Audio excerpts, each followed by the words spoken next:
حضرت عمر فاروق رضی اللہ تعالیٰ عنہ رات کا وقت چہرے پہ نقاب ڈال کے گلی میں گھوم رہے ہیں.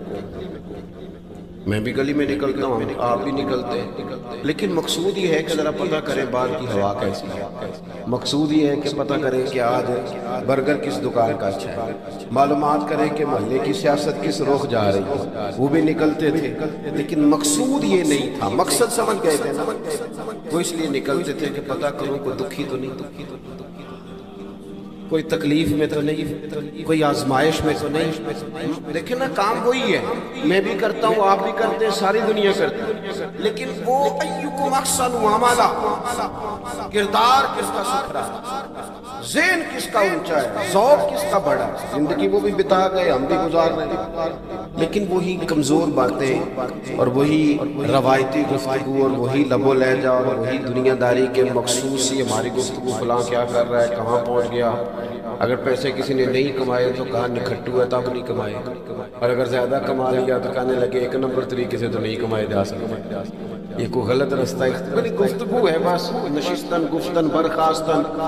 تو اعلیٰ کام، اعلیٰ کردار ان لوگوں حضرت عمر گزر رہے تھے. تو غلام ساتھ تھا، ایک شخص کو دیکھا کہ مدینے کے باہر خیمہ لگایا ہے. بھئی خیریت ہے، یہاں خیمہ کو لگایا؟ کہنے لگا امیر المومنین سے ملنے آئے. رات ہو گئی تھی تو سوچا یہیں قیام کر لیا، صبح ان سے ملوں گا. فرمایا اندر کسی کے درد سے کراہنے کی آواز آتی ہے. کہنے لگا میری بیوی ہے اور بچے کی ولادت کا وقت آ گیا، تکلیف میں. حضرت عمر دوڑے گھر گئے، اپنی اہلیہ سے کہنے لگے نیکی کمانے کا ارادہ ہے؟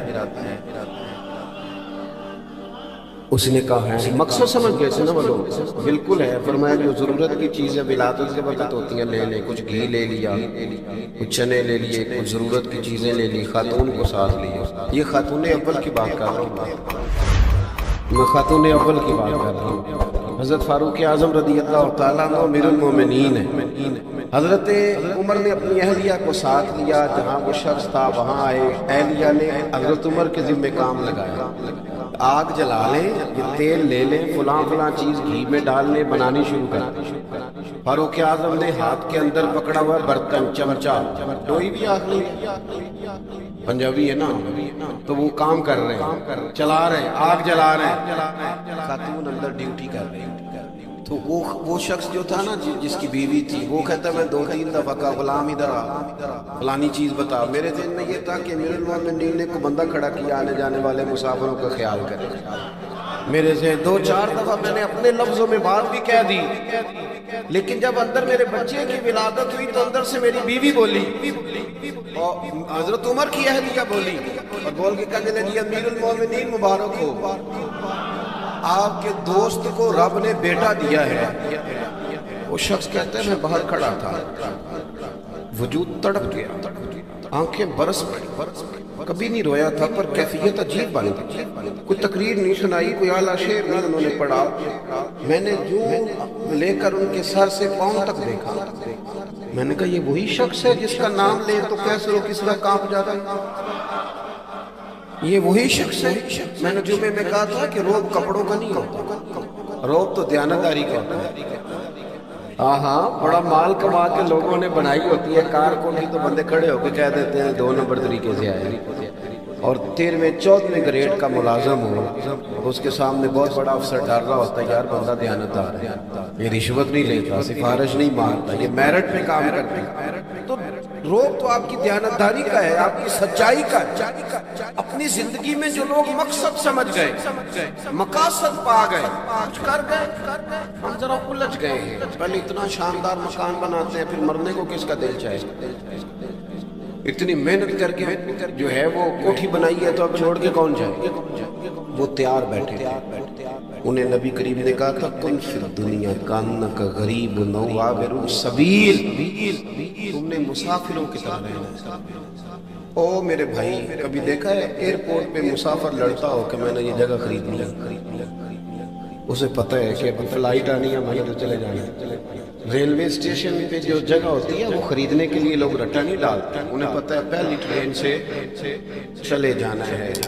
بس سٹاپ پہ جھگڑے نہیں ہوتے کہ یہ کرسی میری ہے، جانا جو ہے مٹی دے تے مٹی رہنا ہی ایویں کادی بلے بلے اج مٹی دے اتے بندے آتے کل مٹی دے تھلے اتنا زیادہ مقصد نہیں نا جب سمجھتے تو بے چین ہے بے قرار بعض لوگوں نے اتنے پیسے جمع کر لیے کہ اتنے کھا نہیں سکتے، اتنی ضرورت نہیں، لیکن اس کے باوجود ہے کہ وہ دوڑ ختم ہونے کا نام ہی نہیں لے رہی۔ حضرت صدیق رضی اللہ تعالیٰ عنہ امیر المومنین ہے، بادشاہوں کے بڑے بات ہوتی ہے۔ ہمارے ملک میں ایسے بھی بادشاہ گزرے ہیں کہ جو سفر پہ جاتے تھے تو خانسامے بھی لے جاتے تھے، باورچیوں کو بھی لے کے جاتے تھے کہ کھانا میری مرضی کا ہونا چاہیے۔ حضرت ابوبکر صدیق نے پانی مانگا، امیر المومنین، تو صحابہ نے نہ شہد ملا پانی پیش کیا، کوئی اتنی لمبی بات تو نہیں، لیکن صدیق اکبر روئی پڑے اور اتنا روئے کہ ہچکیاں بند۔ لوگ کہتے ہیں پتہ نہیں تھا کس بات پہ رو رہے ہیں، پر ہم بھی رو رہے ہیں۔ حضور آپ کیوں روتے ہیں؟ آپ فرمانے لگے یار مجھے آسانیوں میں مبتلا کرنے لگے، مجھے دنیا کی لذات میں اٹھانے لگے، میں حضور کی بارگاہ میں بیٹھا تھا، اللہ کے رسول فرما رہے تھے پیچھے ہٹ جا، پیچھے ہٹ جا، پیچھے ہٹ جا۔ میں نے پوچھا حضور آپ کس کو کہہ رہے ہیں؟ حضور فرمانے لگے دنیا میرے پاس ہے، وہ قریب کرنا چاہتی تھی مجھے، تو میں نے اسے کہا پیچھے ہٹ جا، میرے نیڑے نہ دور ہٹ جا۔ وہ ہٹ تو گئی ہے پر جاتی دفعہ کہہ گئی ہے سونے آپ تو بچ گئے ہیں پر آپ کے بعد والے کیسے بچ گئے؟ تو مجھے سینے سے لگا، گلے سے لگا، مقصد نہ سمجھے، اعمال کا حسن پیدا کرے۔ اگر انسان کا مقصود مال کمانا ہے تو اگر مال مل گیا تو اس کے بعد پھر کیا کرے گا؟ کسی نے طے کر لیا تھا کہ بہت بڑی گاڑی اور بہت بڑا بنگلہ مجھے چاہیے، تو وہ بنگلہ اسے مل گیا، گاڑی آ گئی۔ اب تو مقاصد کیونکہ طے نہیں ہوتے، تو جو چیز انسان چھوٹا سا مقصد طے کرتا ہے وہ اسے حاصل ہو جاتا ہے۔ میں نے ملک سے باہر جانا ہے، گھر سیٹ کرنا ہے، ساتھ والا پلاٹ لینا ہے، ہو گیا سارا کچھ، تو اب وہ پھر انسان بے چین ہو جاتا ہے، پریشان کہتا ہے سمجھ نہیں آتی مطلب مقصود کیا ہے۔ اللہ تبارک و تعالیٰ نے تو ایک تنکا بے مقصد پیدا نہیں کیا، اتنا سونا انسان کیسے بے مقصد پیدا ہے؟ تو رب کریم نے ہمیں بتایا کہ مقصد تو تمہارا ہے، مقصد ہے الذی خلق الموت والحیات لیبلوکم ایکم احسن عملا۔ اس نے موت اور حیات اس لیے پیدا کی ہے تاکہ پتہ چلے تم میں اچھے عمل کون کرتا ہے، تم کس قدر زیادہ اپنے رب کی عبادت کرتے ہو، کس قدر زیادہ حسن اخلاق کا مظاہرہ کرتے ہو، کس قدر زیادہ لوگوں کی خدمت کرتے ہو، کس قدر زیادہ تم دین کی تبلیغ میں، اشاعت میں، ابلاغ میں، ترویج میں کردار ادا کرتے ہو۔ بامقصد تمہیں بنایا، بامقصد اچھا ترین عمل تم میں سے کون کر سکتا ہے؟ اس لیے موت اور حیات پیدا کی تھی کہ تم نے ستھرے سے ستھرے اعمال، بہتر سے بہتر کردار، اعلیٰ سے اعلیٰ تمہارا انداز زندگی۔ دیکھیں ہم نے لوگوں کے ساتھ مل کے رہنا ہوتا ہے، بہت ساری چیزیں ایسی ہوتی ہیں کہ جو تکلیف کا سامان بنتی ہیں۔ اب انہی لوگوں کے ساتھ اللہ نے ہمیں مل کے رہنے کا حکم دیا، ان کے حقوق ادا کرنے کا حکم دیا، تو ساتھ ساتھ نہ درگزر کا بھی کہا، معافی کا بھی کہا۔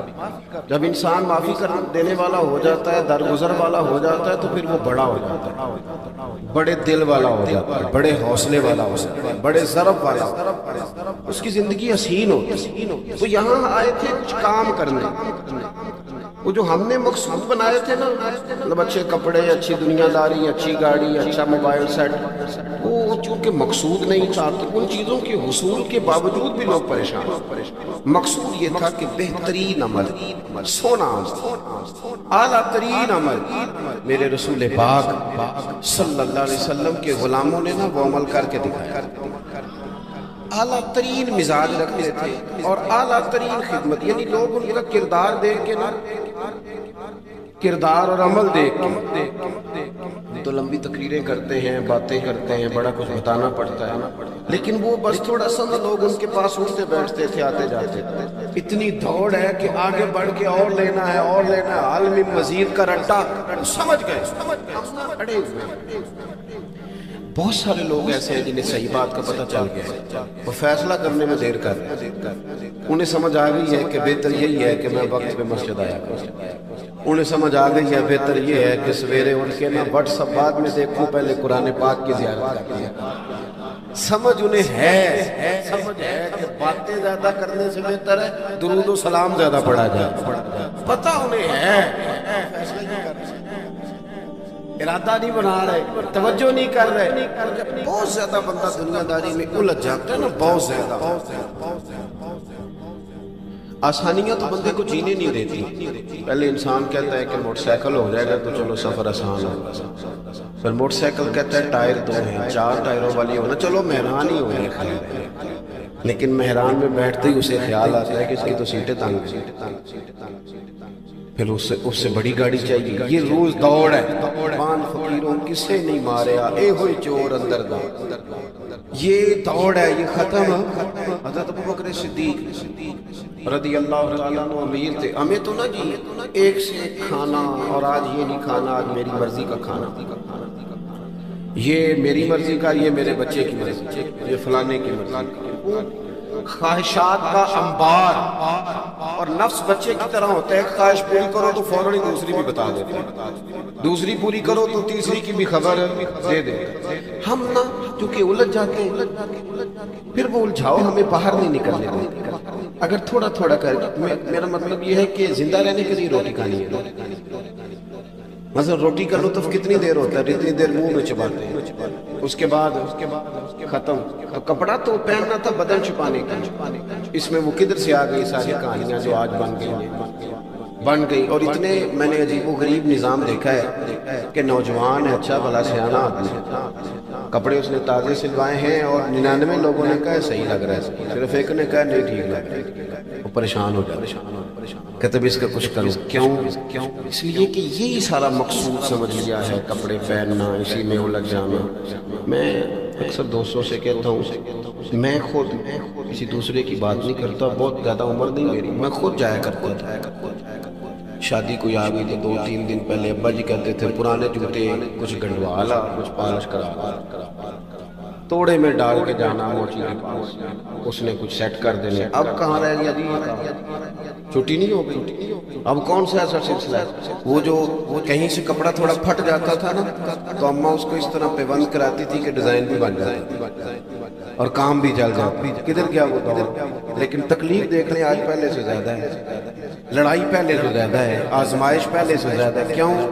جتنی بھی خواہشات آپ بڑھاتے جائیں گے مقصد فوت ہوتا جائے گا۔ جتنی مقصود سفر کرنا ہے، گاڑی دکھانا تو مقصود نہیں، لیکن ہمیں وہ والی گاڑی چاہیے کہ لوگ ایک دفعہ انگلی منہ میں ڈالیں کہ وہ اس گاڑی پہ بیٹھے۔ ہم مقصد سے پیچھے ہٹیں گے جب پھر تکلیف میں آئیں گے، پھر آزمائش۔ زندگی میں ہم نے جو چیزیں مینج کی ہیں وہ ساری دوسروں کے لیے، ہمارے لیے کوئی شے بھی نہیں۔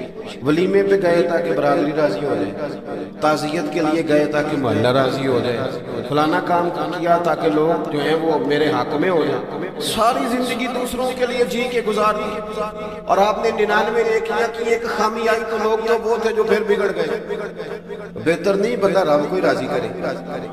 واللہ ورسولہ احق ان یرضوا، اللہ اور اس کے رسول کا زیادہ حق ہے کہ انہیں راضی کیا، ان کا زیادہ حق ہے۔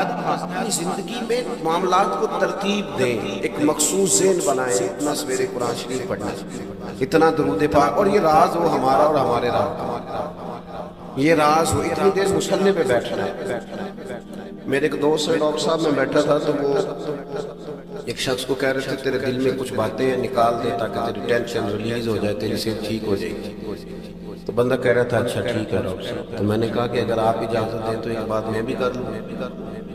نے کہا آپ بھی کر لیں۔ تو میں نے کہا ڈاکٹر صاحب کچھ دکھ بڑے ذاتی اور نجی ہوتے ہیں، بندہ کسی کے سامنے کہہ ہی نہیں سکتا، بڑے ذاتی قسم کے ہوتے ہیں وہ۔ آپ کسی کے سامنے اتنا مرضی کوئی قریبی ہو، وہ بندے کی اپنی اندر کی کچھ ایسی تکلیفیں ہوتی ہیں، اندر کی آدم گنڈا دے وچ گنڈا دس کیڑی کیڑی کھوری، بڑے مسئلے ہوتے ہیں، آپ کیسے بیان کر سکتے ہیں؟ سوال ہی نہیں پیدا ہوتا۔ تو کہنے لگا پیر صاحب حال تو ہوگا نا؟ میں نے کہا بالکل ہے، ہمیں ہمارے دین نے دعا سکھائی ہے، جو کسی سے نہیں کہہ سکتے وہ اپنے رب سے کہہ رہے ہیں۔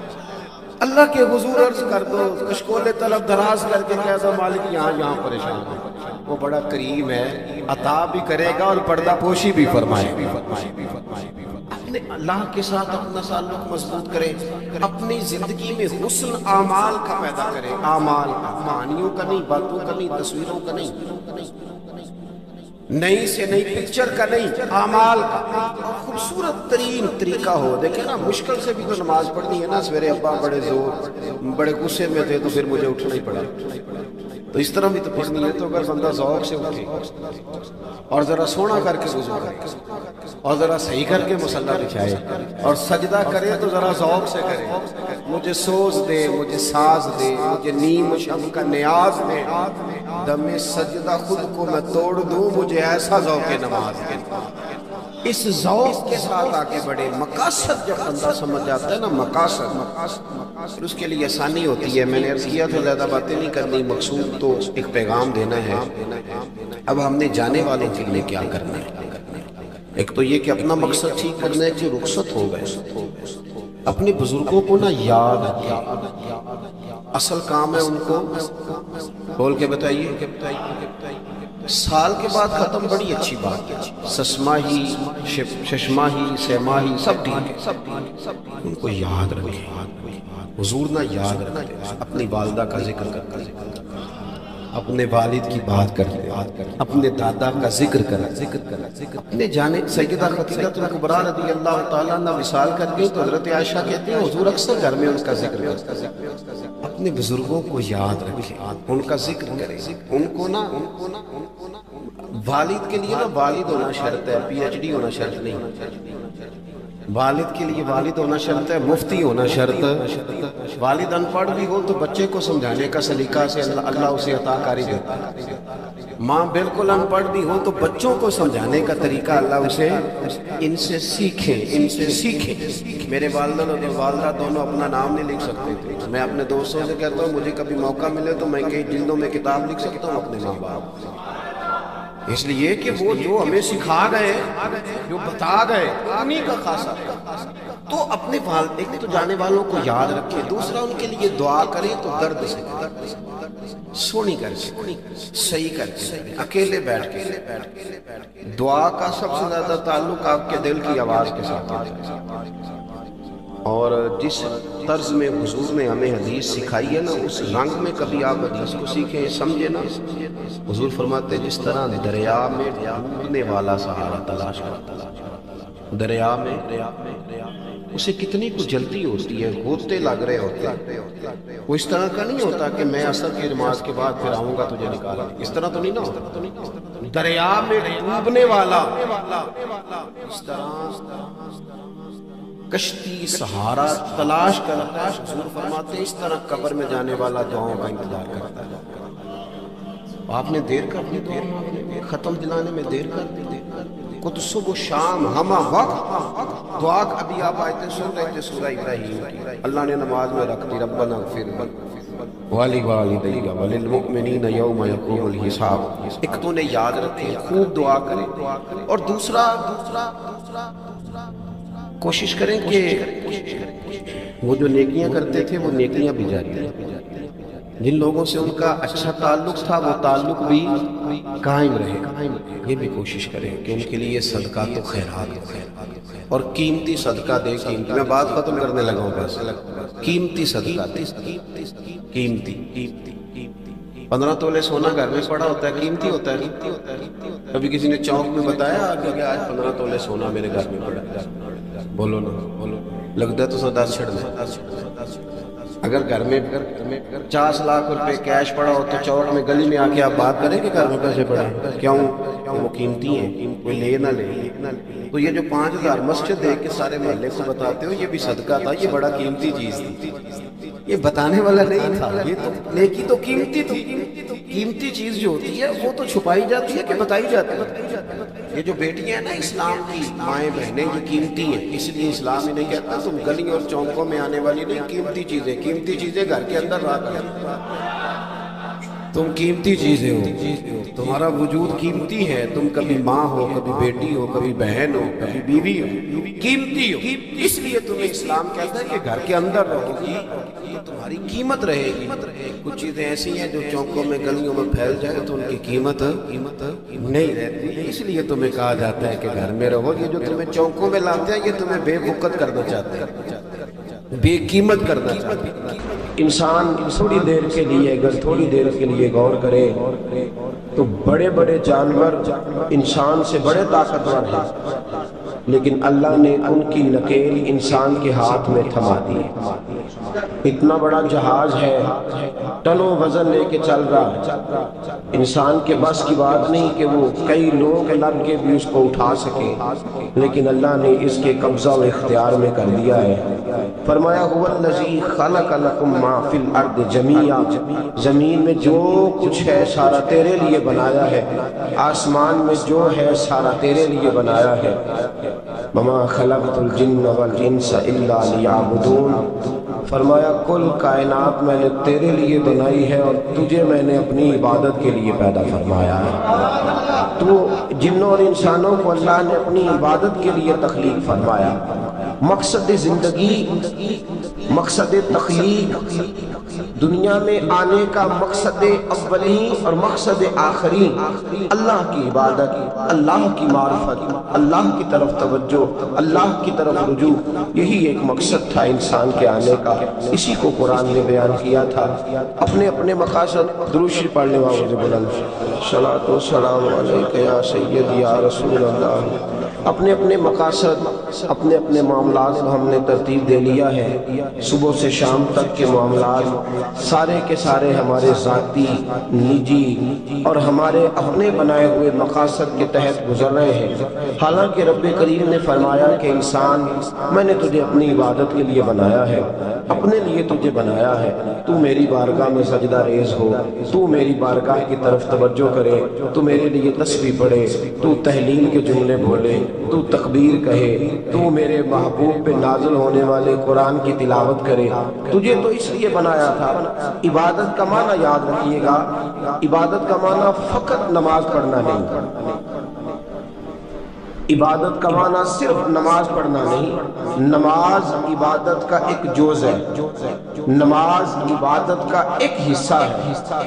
عبادت نماز پڑھنے کا نام نہیں، عبادت روزہ رکھنے کا نام نہیں، عبادت صرف اور صرف حج کرنے کا نام نہیں، فقط ذکر فکر کرنا عبادت نہیں، بلکہ اللہ کا حکم ماننے کا نام عبادت ہے۔ خدا رسول کی بات ماننے کا نام عبادت ہے۔ جہاں جانے کا خدا حکم دے وہاں چلے جاؤ، یہ عبادت ہے۔ جہاں جانے سے منع کر دے وہاں کبھی نہ جاؤ، یہ عبادت ہے۔ اگر نماز پڑھنے کا نام ہی عبادت ہوتا تو پھر فجر کے وقت کیوں پڑھنی پڑتی، پھر ظہر میں ہی کیوں فرض ہوتی، پھر عصر کا وقت مغرب میں جا کے کیوں نہ شروع کیا جاتا، پھر انسان کی مرضی تھی جب پڑھ لیتا۔ فرمایا نہیں، عبادت میری ہے، اصل میری اطاعت ہے۔ میں جب کہوں کہ یہ فجر کا وقت ہے تو تجھے فجر مان کے پڑھنا، جب کہوں ظہر کا وقت ہے تو ظہر مان کے۔ ہم نے عبادت کو مخصوص کر دیا، مسجد میں چلے جانا، نفل پڑھ لینا، کچھ دیر قرآن شریف پڑھ لینا، کچھ دیر اللہ کی عبادت کر لینا، کچھ دیر ذکر اذکار کر لینا، اس کا نام عبادت ہے۔ اور باہر نکل کے بے شک جھوٹ بولے، باہر نکل کے بے شک غیبت کرے، باہر نکلے اور کم تولے، باہر نکلے اور اپنی من مرضی کرے، تو یہ عبادت نہیں۔ اس لیے کہ ہم اس خدا کے ماننے والے ہیں جو صرف مسجد میں نہیں ہوتا بلکہ جلوہ تیری ذات کا کو بکو ہے، میں جدھر دیکھتا ہوں ادھر تو ہی تو ہے۔ ہمارا خدا صرف مسجد میں نہیں ہے، اللہ ہر جگہ ہے۔ جے میں تینوں اندر جانا پھر مقید جانا، جے میں تینوں باہر سمجھا اندر کون سمانا، اندر بھی تویں باہر بھی تویں وچ بلا کون نمانا۔ اصل بات یہ ہے کہ جب خدا ہر جگہ ہے تو اللہ تبارک و تعالیٰ کا حکم ہر جگہ ماننا ہے، ہر جگہ اطاعت کرنی ہے، ہر لحاظ سے۔ رب کی بات ماننے کا نام عبادت ہے، اللہ کی، اس کے رسول پاک صلی اللہ علیہ وسلم کی بات ماننے کا نام توجہ ہے آپ کی میری بات پہ؟ عبادت کا مفہوم سمجھیے گا، عبادت کا مفہوم سمجھیے گا۔ ہمارا وہ دین نہیں جو پنڈتوں جوگیوں راہبوں کا مذہب ہے کہ جنگلوں میں نکل جاؤ تسبیح لے لو، میں کھٹکتا ہوں دل عالم میں کانٹے کی طرح اور تو فقط اللہ ہو اللہ ہو اللہ ہو، یہ مذہب نہیں۔ ہمارا دین کہتا ہے مسجد میں بیٹھ کے جو ذکر کرے گا اسے بھی ثواب ملے گا، اور جو محنت کر کے کما کے بچوں کو کھلائے گا اسے بھی ثواب ملے گا۔ ہمارا دین یہ کہتا ہے جو مسجد میں بیٹھ کے قرآن پڑھے گا اسے بھی ثواب ملے گا، اور جو گلی میں پڑا ہوا کانٹا اٹھا دے گا اسے بھی اللہ اجر عطا فرمائے گا۔ اللہ کا حکم ماننا، اللہ کا حکم ماننے کا نام عبادت۔ محمود غزنوی کے پاس ہیرا ہے، محمود غزنوی کے بڑے غلام تھے تو ایک بڑا پیارا تھا اسے، آپ جانتے ہیں اس کا نام کیا تھا؟ ایاز محمود غزنوی کو بڑا تو حسد شروع ہو جاتا ہے ہر جگہ، اللہ ماشاءاللہ لوگ کہنے لگے بادشاہ ہر وقت اسی کو پیار کرتا رہتا ہے، ہر وقت اسی کی طرف توجہ کرتا رہتا ہے۔ بادشاہ نے ایک دن آزمانا چاہا، اتنا ہیرا تھا، موٹا ہیرا بادشاہ کے پاس۔ بادشاہ نے ایک وزیر صاحب کو بلایا، کہا یہ اینٹ پکڑو، ہیرے پہ مارو، اسے توڑ دو۔ کہنے لگا بادشاہ بات تیری ٹھیک ہے پر بڑا قیمتی ہیرا ہے، کیوں تڑوا رہے ہیں آپ؟ مال خزانہ میں رکھ دیں، کام آئے گا، کسی نہ کسی جگہ پہ استعمال ہو جائے گا، آپ کیوں اس کو تڑوانے کی ضد کر رہے ہیں؟ بادشاہ سلامت نے کہا اچھا تم نے ٹھیک مشورہ دیا، میں ہی جذبات میں آ گیا تھا۔ ایک دوسرے آدمی کو بلایا، اس کو کہا یہ ہیرا توڑنا ہے۔ اس نے کہا بادشاہ مجھے لگتا ہے پوری دنیا میں اتنا موٹا ہیرا تیرے پاس ہے، کسی اور کے پاس نہیں ہوگا، یہ توڑنے کی چیز نہیں تجوری میں سنبھالنے کی چیز ہے، اسے سنبھال کے رکھ۔ تیسرے کو بلایا، چوتھے کو بلایا، جس کو بھی بلاتا رہا وہ بادشاہ کو سمجھاتا رہا، جس کو بلایا بادشاہ کو سمجھایا۔ ایاز کی باری آئی، کہا ایاز ادھر آ، توجہ ہے آپ کی؟ ایاز ادھر آ، یہ ہیرا تو توڑ دے۔ اس نے اینٹ پکڑی، زور سے ماری، ہیرا توڑ دیا۔ بادشاہ کہنے لگا بڑا بیوقوف ہے بھئی تو، یہ سارے میرے خیر خواہ تھے، مجھے سمجھاتے رہے اور تو نے خیال ہی نہیں کیا، میں بیوقوف تھا تو تو بھی ساتھ ہو گیا، توڑ ہی دیا۔ کہنے لگا بادشاہ غلطی ہو گئی، مجھ سے غلطی ہو گئی، مجھے نہیں توڑنا چاہیے۔ اس نے کہا اچھا چل چھوڑ، ایک بات بتا، تیرے سامنے جو سب مجھے مشورہ دے رہے تھے تو تو نے کیوں نہیں دیا؟ میں نے تجھے کہا توڑ دے، کیا لفظ ایاز نے کہے، کمال کر دی۔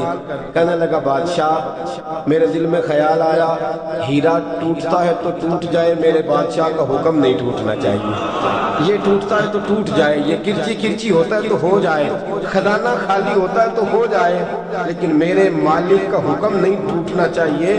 بادشاہ میں ہر چیز توڑ دوں گا پر میں تیرا حکم نہیں توڑ سکتا۔ بس دوستو یہی عبادت ہے، بلا مثال و بلا تشبیہ بات سمجھیے گا۔ جس نے خدا کا حکم توڑ دیا اس نے عبادت نہیں کی، اور جس نے خدا کا حکم اچھا آؤ نماز کے لیے، دکان کا وقت ہے، گاہک بھی زیادہ آ گئے ہیں، رش پڑ گیا ہے، اب تھوڑا وقت مشکل ہو جائے گا، ذرا تھوڑی دیر میں پڑھ لوں گا۔ ہیرا ٹوٹتا ہے تو ٹوٹ جائے، گاہک آنے کا سلسلہ ٹوٹتا ہے تو ٹوٹ جائے، روزی آنے کا سلسلہ ٹوٹتا ہے تو ٹوٹ جائے۔ مسلمانوں خدا کا حکم نہیں ٹوٹنا چاہیے، رسول اللہ کا فرمان نہیں ٹوٹنا چاہیے۔ میرے رسول پاک صلی اللہ تعالیٰ علیہ وسلم کا اقبال نے کیا کہا؟ کہنے لگا اے طائر لاہوتی اس رزق سے موت اچھی جس رزق سے آتی ہو پرواز میں کوتاہی۔ کہا خدا کا حکم نہ توڑ بیٹھنا، اور عبادت بھی جس کو اللہ کہہ دے وہ عبادت ہے۔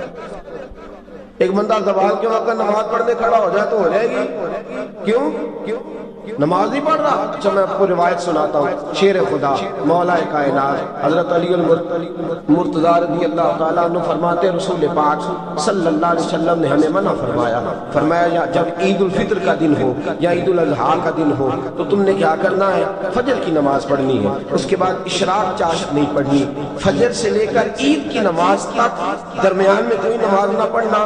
جب عید کی نماز ہو چکے پھر تمہیں اجازت ہے جتنے مرضی نفل پڑھو، لیکن فجر سے لے کر عید تک تم کوئی اور نماز نفل درمیان میں نہ پڑھنا۔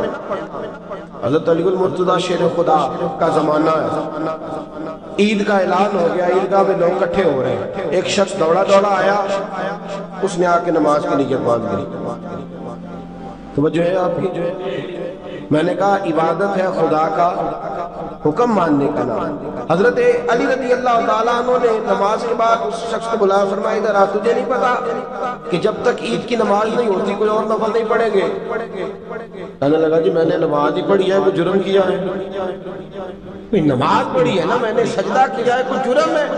حضرت علی نے تلوار نکال لی، فرمایا جو مصطفیٰ کی سنت توڑ کے نفل بھی پڑھے گا میں اس کا بھی سر قلم کر دوں گا، جو رسول پاک کے حکم کے خلاف عبادت بھی کرے گا اس کو بھی قتل کر دیا جائے گا۔ توبہ کر۔ یاد رکھیے گا عبادت خدا رسول کی بات ماننے کا نام ہے۔ آپ سویرے 8 بجے اٹھ کے کھڑے ہو جائیں کہ میں نے تو فجر پڑھنی ہے، فجر کا وقت 8 بجے نہیں ہوتا، وہ گزر گئی 4 بجے، 4:15 بجے ہو چکا ہوا۔ ایک شخص شام 7 بجے کھڑا ہو جائے کہے کہ میں تو ظہر کی نماز 7 بجے پڑھا کروں گا، یہ کیسے ممکن ہے؟ اس کا وقت تو 2 بجے کے راؤنڈ اباؤٹ ہے، مجھے اسی وقت ادا کرنی۔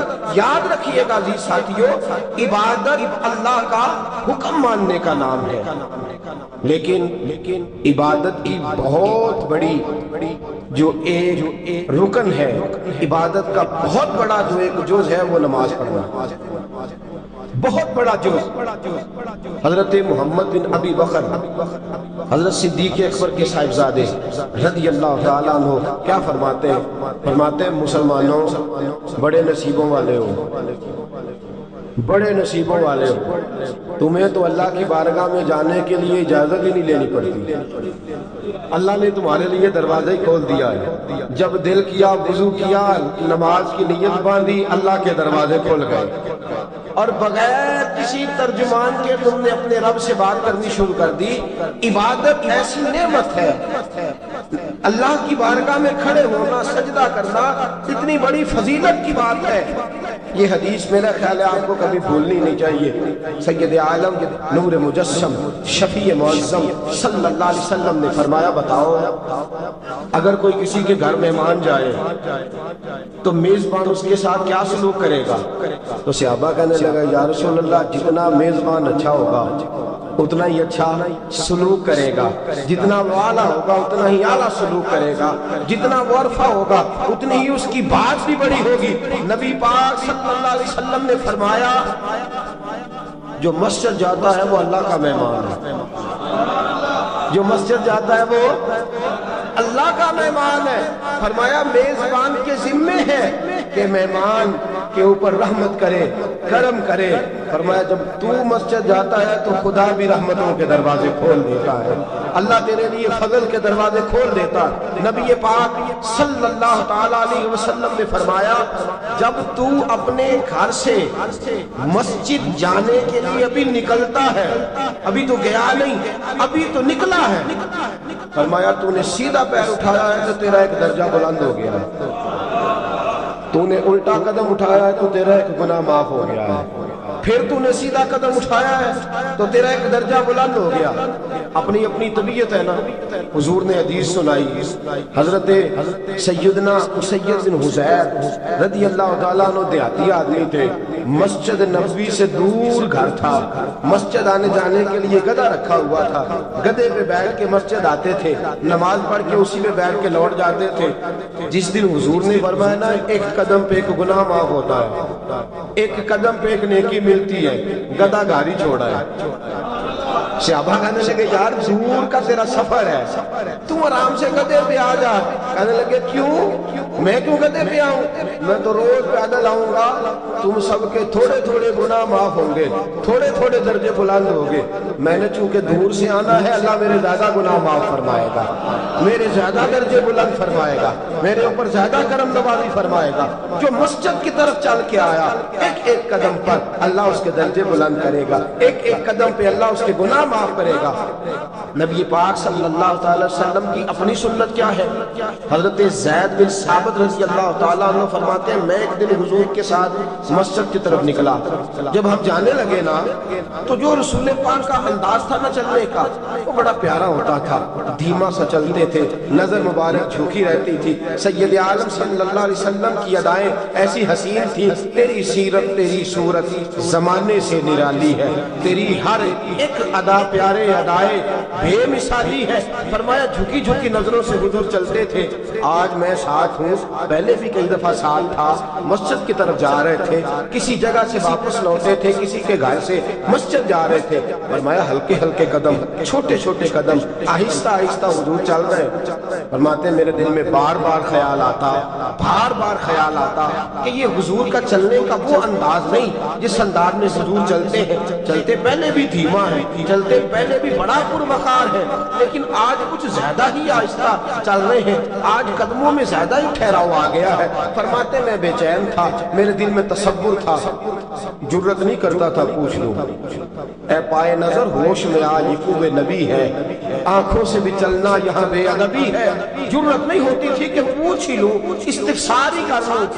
فرماتے مسجد کا دروازہ آیا، کمال یہ تھا کہ آگے آگے حضور تھے، پیچھے پیچھے میں تھا۔ جب مسجد کا دروازہ آیا تو حضور نے رخ پھیرا، فرمایا تو سوچ رہا ہوگا کہ میں آہستہ آہستہ کیوں چل رہا ہوں، تو سوچ رہا ہوگا کہ میں آہستہ۔ ایک شعر ہے، اللہ کرے آپ کو یاد رہ جائے، میں بریلی شریف حاضر ہوا تو میں نے، ہمارے ایک شیخ تھے حضرت صدر العلماء علامہ تحسین رضا صاحب رحمۃ اللہ علیہ، میں نے ان سے کہا حضرت جی کو تازہ شعر لکھ کے دے مجھے، تازہ۔ تو کہنے لگے لو تازہ شعر آیا ہے، ابھی لکھا ہے۔ اعلیٰ حضرت فاضل بریلوی کے بھائی تھے مولانا حسن رضا، ان کے پوتے ہیں مولانا تحسین رضا رحمۃ اللہ تعالیٰ علیہ، 2008 میں آپ کا وصال ہوا، تازہ شعر لکھا۔ کہنے لگے علم غیب رسول کے منکر اس حقیقت کو بھول جاتے ہیں۔ اللہ کرے آپ شعر کے حسن کو سمجھیں، اور جو شعری ذوق کے لوگ ہیں وہ سمجھیں کہ بات کہاں سے چھیڑی ہے، کہاں تک گئی ہے۔ علم غیب رسول کے منکر اس حقیقت کو بھول جاتے ہیں۔ غیب مانا کہ راز ہے لیکن راز اپنوں سے کب چھپاتے ہیں۔ علم غیب رسول کے منکر اس حقیقت کو بھول جاتے ہیں، غیب مانا کہ راز ہے لیکن راز اپنوں سے کب چھپاتے ہیں۔ حضرت زید بن ثابت رضی اللہ تعالیٰ عنہ فرماتے رخ پھیرا اور حضور نے فرمایا تو سوچ رہا ہوگا کہ سونے آج بڑے دھیمے دھیمے قدم چل رہے ہیں، بڑا آہستہ آہستہ قدم اٹھا رہے ہیں۔ حضور نے فرمایا جو مسجد کی طرف چل کے جاتا ہے اللہ کی رحمت آگے بڑھ کے اس کا استقبال کرتی ہے، اور فرمایا جتنے قدم زیادہ ہوتے ہیں اتنے درجے بھی زیادہ بلند ہوتے ہیں۔ میں اس لیے آہستہ آہستہ آیا ہوں کہ اللہ میرے زیادہ درجے بلند فرما دے، اس لیے آیا ہوں کہ زیادہ درجے مسجد میں، اس لیے آہستہ۔ عبادت کی فضیلت دیکھیں، گھر سے بندہ چلے، ابھی پتہ نہیں مسجد میں وضو کرنا ہے اس نے، ابھی پتہ نہیں 2 رکعتیں پڑھے گا کہ 4 پڑھے گا۔ فرمایا عبادت کے لیے نکل بھی پڑے تو اللہ اس کے درجے بلند کرنے شروع فرما دیتا ہے۔ درجے بلند ہونے شروع ہو گئے۔ بنو سلمہ قبیلہ ہے، محلہ ہے، بنو قریظہ یہودیوں کا محلہ تھا، اس کے بعد بنو سلمہ مسلمانوں کا محلہ تھا، اور تقریباً آج کے حساب سے 1.5-2 کلومیٹر کا فاصلہ تھا مسجد نبوی سے۔ پیدل چل کے آتے تھے لوگ، کتنے کلومیٹر؟ پیدل چل کے آتے، وہاں سے پیدل آتے تھے نماز پڑھنے۔ مسجد نبوی کے ساتھ یہودیوں کے مکان تھے، انہوں نے وہ جگہ خالی کر دی۔ بنو سلمہ قبیلے کے لوگوں نے چاہا کہ ہم جگہ کو خرید لیں۔ نبی کریم علیہ السلام کو پتہ چلا، حضور نے بلایا، فرمایا مجھے پتہ چلا ہے تم مسجد کے قریب آنے لگے ہو، ویسے ایک بات میرے دل میں ہے، میرے دل کرتا ہے کر دوں۔ صحابہ مسجد کے قریب رہنا پسند کرتے تھے، پر آج کل اے مولوی سون نہیں دیں دے، یقین کریں مسجد کے دائیں بائیں آگے پیچھے جو گھرانے ہوتے ہیں وہ کہتے ہیں جی ہم بڑے پریشان ہیں، یہ تو ہمیں سونے نہیں دیتے۔ صحابہ قریب رہنا، آپ دیکھیں نا نبی کریم علیہ السلام کا گھر دروازہ مسجد میں کھلتا ہے، حضرت صدیق اکبر کا گھر دروازہ مسجد میں کھلتا ہے، سیدہ فاطمہ جناب علی کا آستانہ دروازہ مسجد میں کھلتا ہے۔ صحابہ مسجد کے قریب رہنا پسند کرتے تھے۔ بنو سلمہ قبیلے کے لوگوں نے چاہا ہم بھی قریب آ جائیں، حضور نے بلایا، فرمایا مجھے پتہ چلا ہے تم مسجد کے قریب آنا چاہتے ہو، یا رسول اللہ دور سے چل کے آنا پڑتا ہے، ارادہ ہے قریب آ جائیں۔ حضور نے فرمایا دور ہی رہو، تم اس طرح کرو دور ہی رہو۔ کہا یا رسول اللہ کیا مطلب؟ فرمایا فرشتے جب بھی نیکیاں لکھتے ہیں عبادت کی، ابھی تک تمہارا پہلا نمبر ہے، ابھی تک تمہارا پہلا نمبر ہے۔ یا رسول اللہ کیا مطلب؟ فرمایا اس لیے کہ تم دور سے چل کے آتے ہوئے تو اللہ تمہیں زیادہ اجر عطا فرمائے گا۔ آخر دعوانا الحمدللہ رب العالمین۔